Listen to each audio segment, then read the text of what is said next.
All right. Welcome back to Rebel Ants Radio. This is the podcast for the Rebel Ants NFT project, where we are showcasing our journey of launching an NFT project, going from 0 to hopefully 10,000 NFTs sold. And I'm joined today, as always, by my co-host and co-pilot and co-founder, Miguel. Miguel, how are you today? I am really good today, actually. All right, good. Well, happy holidays. You and I got together the other night for Christmas Eve. We celebrated together, so it was nice for the Rebels to get together in person. And I was gifted this beautiful hat here, so thank you for that. Looks great. Thanks. I think our start time was a little awkward because I scheduled the video to go live at 8 and I posted 8:15, so maybe we missed everyone. Maybe there was like 100 people waiting for us, and now we've lost them all. Because we started at 8:11 instead. So yeah, thanks. My apologies. We'll see if we can get some people back. If you're watching, comment below. Today we're going to be talking about our 2023 predictions for our project and the greater NFT community. So excited to hear, Miguel, what your thoughts are.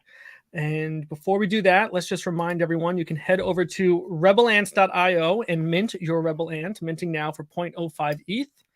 Support us, support the little guy. This is our project, just kind of showing that the little guy can make it, and we can only do that with your support. So appreciate if you want to head on over there. You can also head on over to rebelants.io/shop and check out some of the great merch that we have if you want to support the Rebels.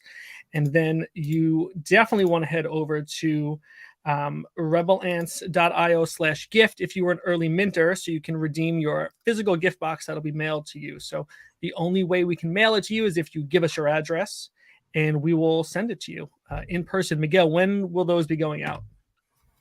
I think I'm going to start shipping probably next week, because we got the boxes in today, finally, after waiting for like months. The boxes look really cool. Just can't wait to mail them out so that people can see what it looks like. Where did you end up purchasing the boxes from? What was that process like, designing it and buying it? I tried a couple of different outlets. I mean, I don't want to give too much out yet until people get their boxes, and they see what it is. But some of the artwork is on there. We're going to try to put the actual nice box inside another box so that we can ship that out so it doesn't get damaged.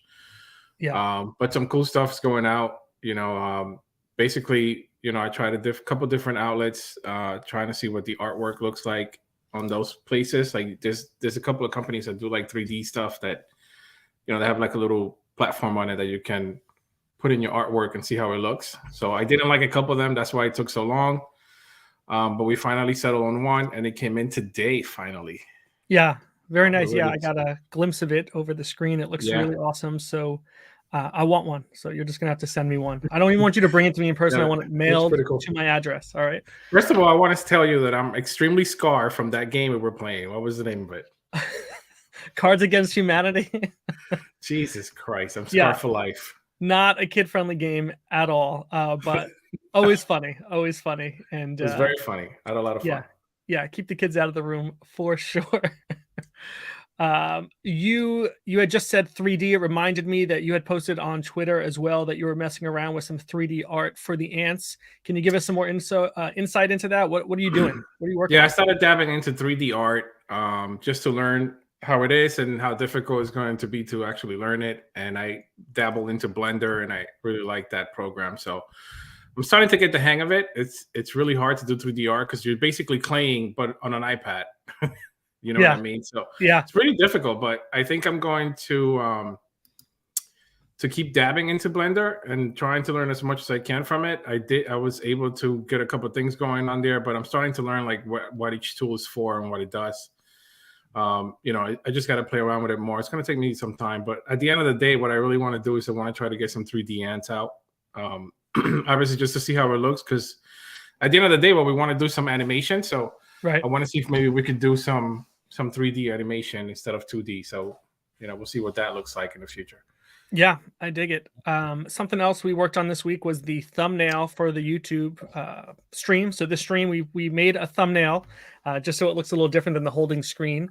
And so interested to hear other people's feedback on that, trying to make a few different thumbnails for different use cases, right? So whether it's an episode of just you and I talking, if it's an episode with a guest, if it's a separate stream that's just kind of behind the scenes where we're just maybe sharing our screen as we are building something or working on something for the project. So I'm hoping that a nicer thumbnail will help, increase viewership and maybe lead to some more subscribers.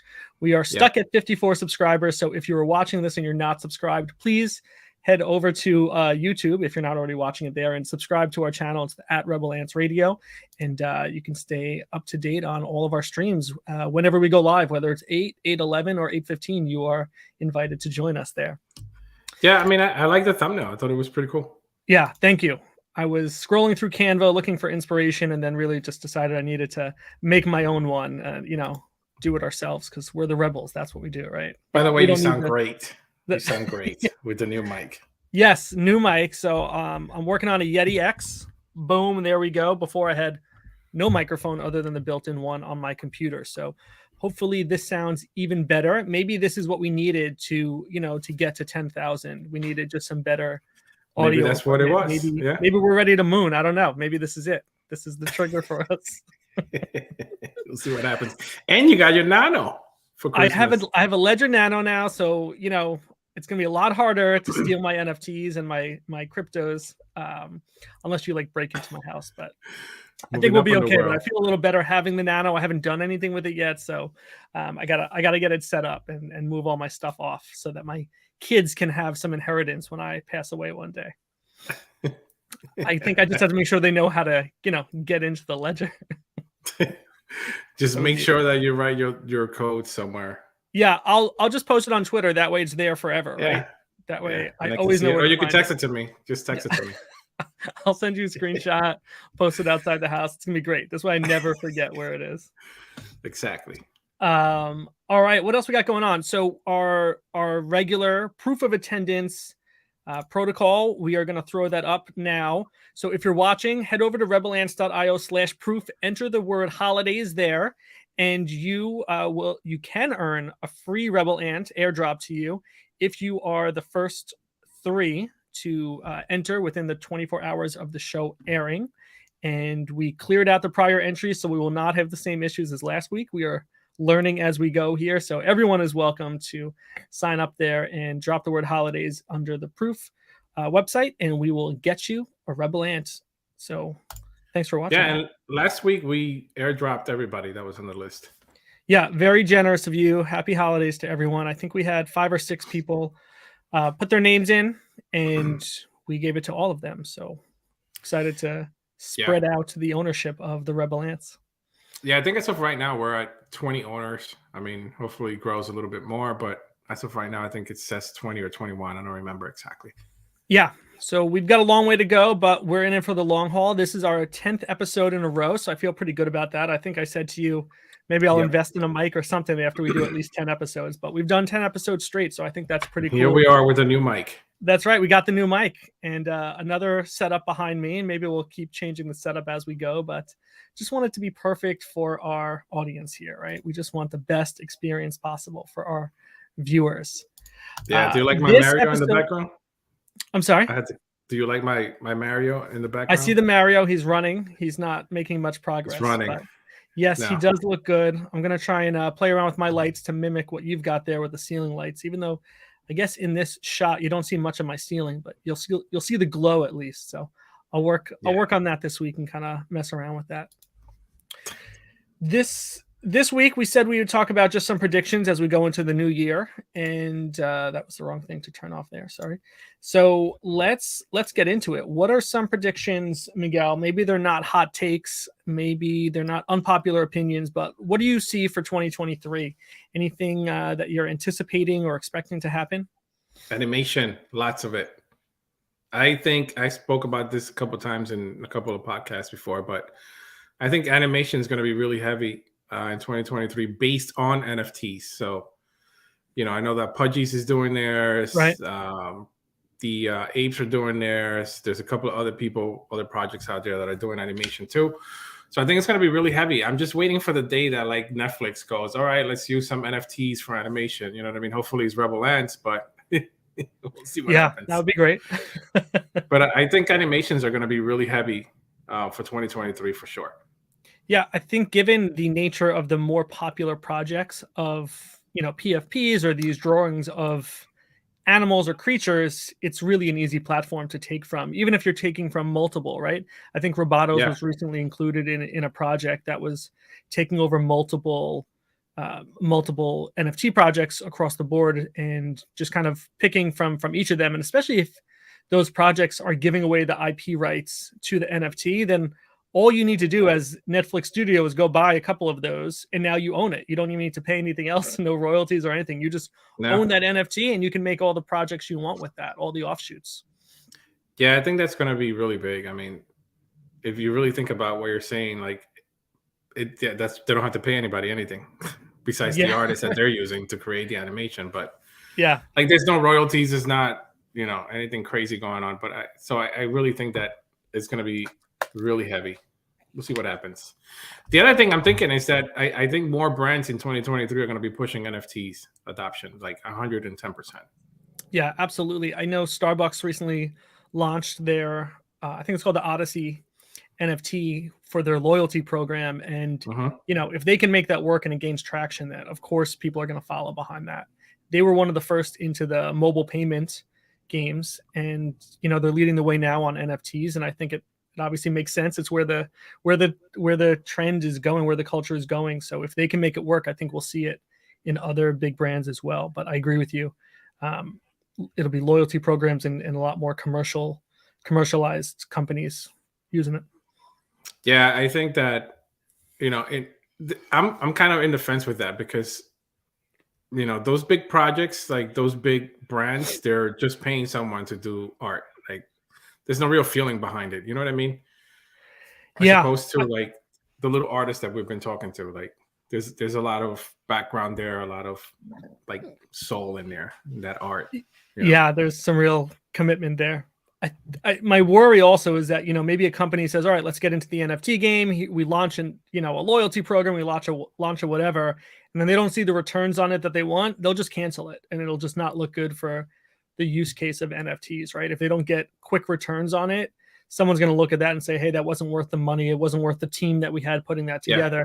Just cancel it, right? And then you'll see as many canceled as there were, created. I'm sure it'll be a high percentage. So I think that could do harm to just the term NFT if it isn't already got that negative connotation on it.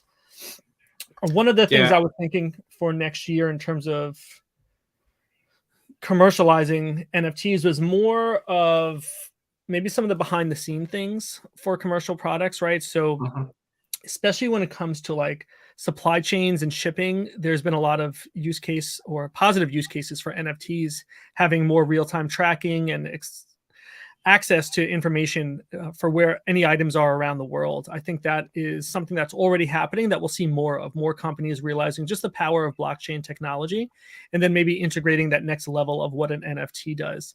And I think that'll be interesting, where people don't even realize that NFTs are being transacted on the blockchain to help transfer this information, but that is what's happening. The other thing I was thinking from a commercial standpoint is other luxury brands getting into NFTs, but maybe not the way that we just saw with the Bored Ape Yacht Club with the watches. With who was that? Timex or Rolex? I don't remember. I think it was Timex. Yeah, maybe it was Timex, right? They were basically saying, hey, we'll put your Bored Ape Yacht Club onto a watch. But there's other interesting things that those luxury brands are doing, right? You're a watch guy, and as you know that there's provenance to a high-end watch, right? There's proof of ownership when it comes to like a Rolex or some of these high-end watches. And imagine putting that onto the blockchain. It'll be a lot easier to sell or track or prove ownership and authenticity of those things. So I think that'll be interesting, again, more for just the back end and just utilizing the technology other than a profile picture. And I think we'll see less 10K profile pictures. I mean, of the projects that you and I have interacted with, whether it was Average Bob or Pixel Cans or even Eric Rhodes, none of those guys have, well, not really like 10K profile pictures, right? There's 10K rabbits for the down the rabbit hole project for Eric. There's not 10,000 different profile pictures, right?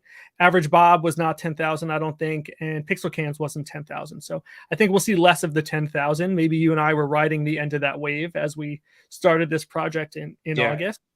And, I think the most obvious thing that we'll get going into next year is more AI, right? We've already seen AI projects generated within hours up and running just because it's that easy.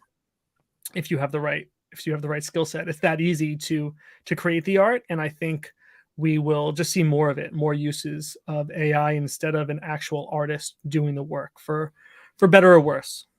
Yeah, but I think that the AI stuff, it's going to be people that are just trying to get a quick buck. You know what I mean? Like they're going to use AI. They probably don't know anything about art. They're just generating some AI stuff and putting it on an NFT platform to sell it. I don't think there's like no value behind it. I think probably not. I think it'll just be an easy way for people to get into the game, even if it's one of ones, just creating art that way instead of drawing it, the way you guys, the real artists, do it.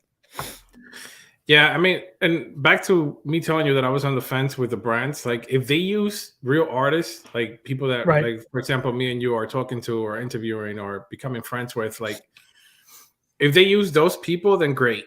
That'll be great, right? But if they use, like, if they just pay someone to say, hey, like a graphic designer, just make me something for, so I could slap on this Adidas or whatever the case might be. Like, there's nothing to that. You know what I mean? I agree. The other day I was thinking, like, I was a big fan of Scottie Pippen, right? He's got that NFT project coming out. But, like, did he really draw it? I mean, let's be real about it. Did he really, like... There's no way. Exactly, yeah. So, what's behind it? His name, I guess.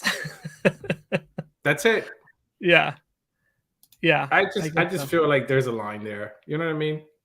Yeah. So, that kind of goes into one of the other things I was thinking about for next year was these celebrity drops, right? Trump, we talked about on the last episode with Eric.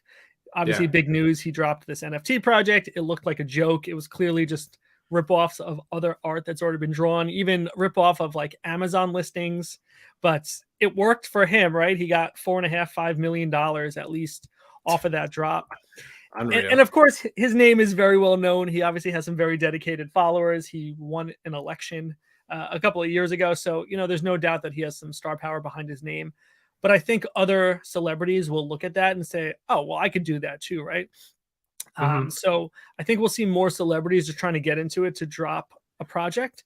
I don't know that it's necessarily for the money, but I think they'll just see that Trump can do it that easily. Then, some other beloved character, whether it's Dwayne Johnson as The Rock or whatever it is, or Sylvester Stallone, people are going to find reasons to drop those things. And I think we'll just start to see more and more of that. Probably not for the betterment of the NFT ecosystem. Yeah, I think we'll also see like political people getting involved just so that they can, raise some funds for their political gains or whatever, whatever they need to do. But again, it has like no real value behind it. Like if people are buying it, they're buying it because they really don't know anything about art. It's my opinion. Yeah. IMO.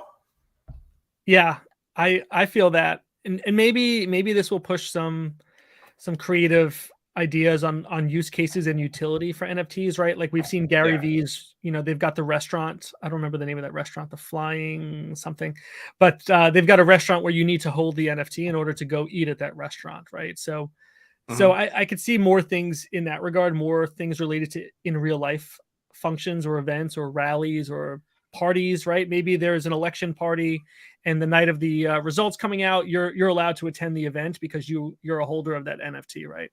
So I can see more in-person events just from having the NFT, which of course is just the way for them to make and raise money off of that. Yeah, I mean, we'll see what happens. I think it's a cool idea for you to own an NFT and go to a restaurant, but we'll see. Very exclusive. We'll see what other exclusivity stuff happens out there with NFTs. Yeah.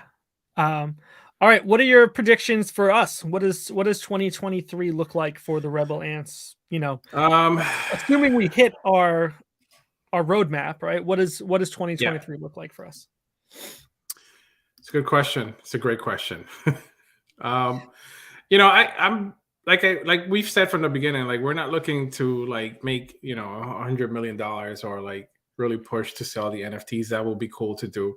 But what we're really looking forward is to promote the artists out there and try to teach them how to do their own NFTs and get out there and put their name out there. I don't know what's going to happen in the future. I mean, I have a lot of ideas in my head. We have a lot of ideas in our heads, right? So obviously we want to end up with animation or anything along those lines. So I'm moving towards that. So we'll see what happens. I mean, I'm still learning a lot with the 3D art. I'm still learning a lot with the microverse from Bueno that I started using a couple of weeks ago. And that's coming along really well. I have a lot of ideas for that too. So there's a lot going on paper. So we just got to see what it comes out to later on. Yeah, we definitely have a lot of irons in the fire right now. And I think the biggest thing to me is just about growing our community, whatever that looks like. Yeah. It's obviously not about the money for us, because it's just not, right. We're doing our thing and we're learning and growing along the way, and we want to bring people along the ride for us. Yeah. Right? And I think we spent a lot more than what we're making anyway. So that is true, right? It'd be nice to make it all back and just kind of feel better about that. But that's not why we're doing this, right? We didn't start this to, like you said, to walk away with millions and then, rug everyone else and be like, all right, we got what we needed. So we're done. I think this is a passion project for us, which is what makes me feel it'll go for the long run, right? As we've talked about on previous episodes, this NFT winter is kind of pushing a lot of people to the side who weren't really in it for the right reasons or aren't seeing the returns or the gains or the growth that they want. And so they're just going to stop. They're going to stop participating. They're going to stop creating the projects. But you and I are just going to keep going. We're going to follow our roadmap. We're going to keep adding things in along the way, right? The 3D art wasn't really on the roadmap, but now you're working on that. And now it is. Now it is, right? The microverse, I think, was on the roadmap, and now we're able to really start making that a reality with Bueno's platform. So I continue to appreciate what they're doing for us from a no-code standpoint and allowing accessibility into the NFT space as a creator versus just someone enjoying the end result of those projects. Yeah, that's another prediction. I think more artists will feel more comfortable in a space. So I think that people or platforms like Bueno are really teaching, other artists out there that have no clue about the NFT world how to get in. So I think that's a great thing. Yeah, there's no shortage of tutorials on how to do any of the things that we've done to get to where we are. But the more of these no-code platforms that come out and the more resources that continue to come out, just make it that much more accessible for somebody who wants to dip their foot into it, right? Yeah, and I want us to be one of those resources. Yeah, for sure. I mean, the microverse thing came out of nowhere, and that was them who kind of threw it out there, and I was like, yeah, I'll do it. You know what I mean? Like I raised my hand. So, and here I am, a couple of weeks later, I have this microverse thing going already. So yeah, we'll see what that looks like in the future and what's going to happen. They haven't released the full thing yet, but you saw it. You're in there too with me, so it's coming along pretty well. Yeah, it looks really cool. I'm excited to kind of get it flushed out and get some people in there and provide value within the microverse, right? Another sort of utility to allow our holders to have a benefit of being in there. Yeah, and that's another thing. Like I have so many ideas of things that we can do in there. Yeah, one of my predictions for us for next year is that at this time next year, we will be somewhere from 1 to 5,000 holders. That's my guess. Or 1 to 5,000 ants sold.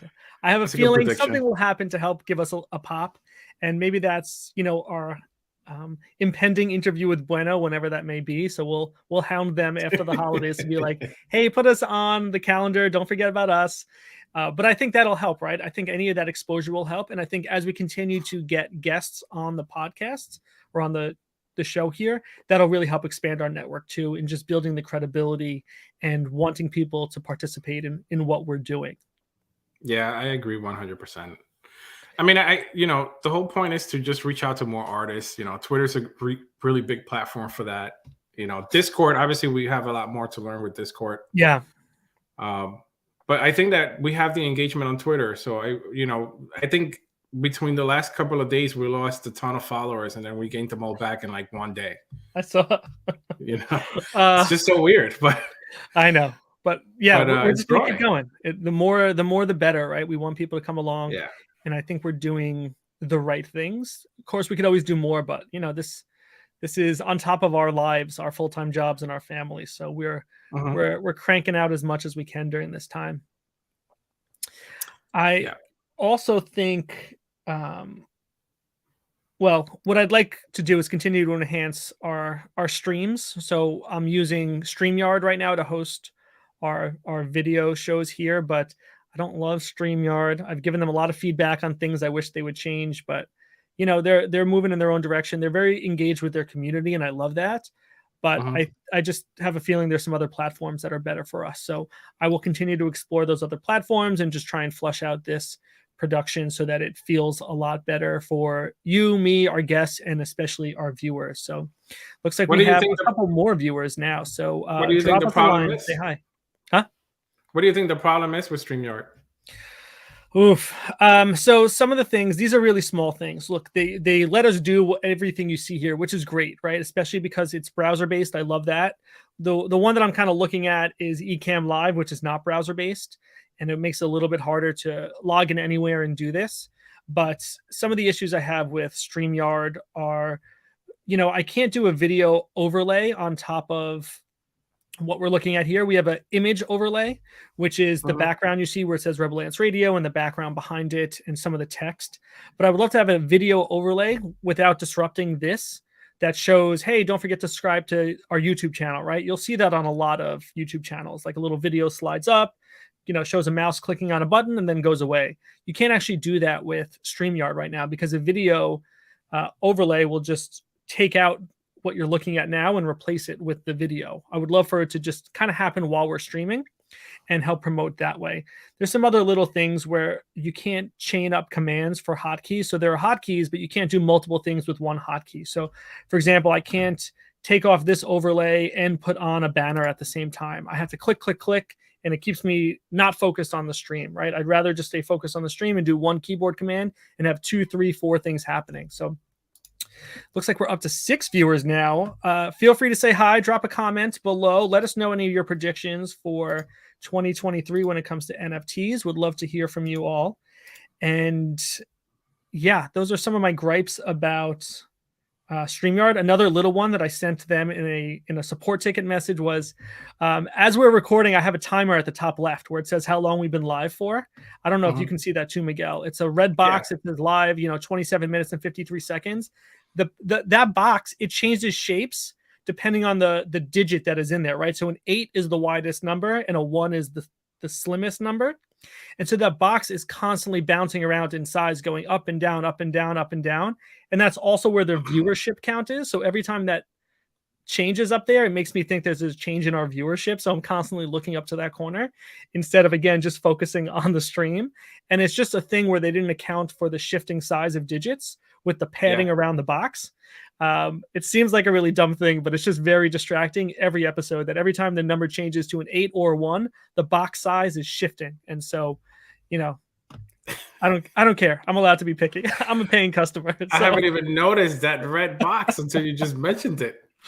It bothers me. So I'm entitled to my opinion. StreamYard, I really appreciate what you do, but I wish you would fix that box. It seems so easy. Just increase the padding a little bit, please. I can't stand that. Yeah, and then the other thing, like we talked about, was kind of getting some more guests on the pod. We recently tweeted at Bad Bunny's NFT project because I was so happy with the product I got in the mail from them. So if you look behind me here, we got our mug, our Bad Bunny mug. And that was my actual NFT that I own. They were allowing you to put it on a mug or a coaster, like a coffee coaster, which I also have here. So we tweeted at them and said, hey, would love to get you guys on the pod. They're doing some really great things as well. The Bad Bunnies might have been the first NFT that I ever owned. And they're going through a lot right now. They just launched farms for farming.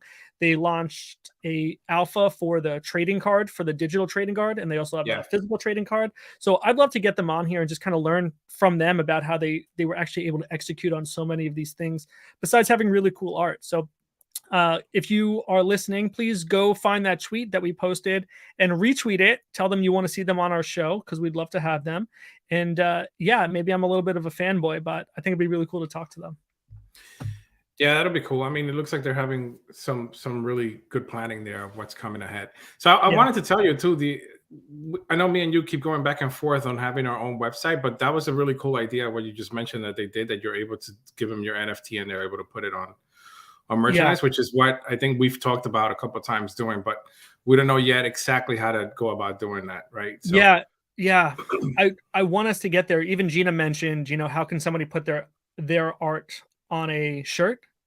And the way that Bad Bunnies did it was with Shopify. So basically they made a Shopify item for just me. They said, "What's your bunny?" I sent them the number and the picture, and they made a Shopify item of just that, right? So I don't know how they could scale that to do that for 10,000 people, but I'm sure they didn't have that many people interested, but I wanted to do it.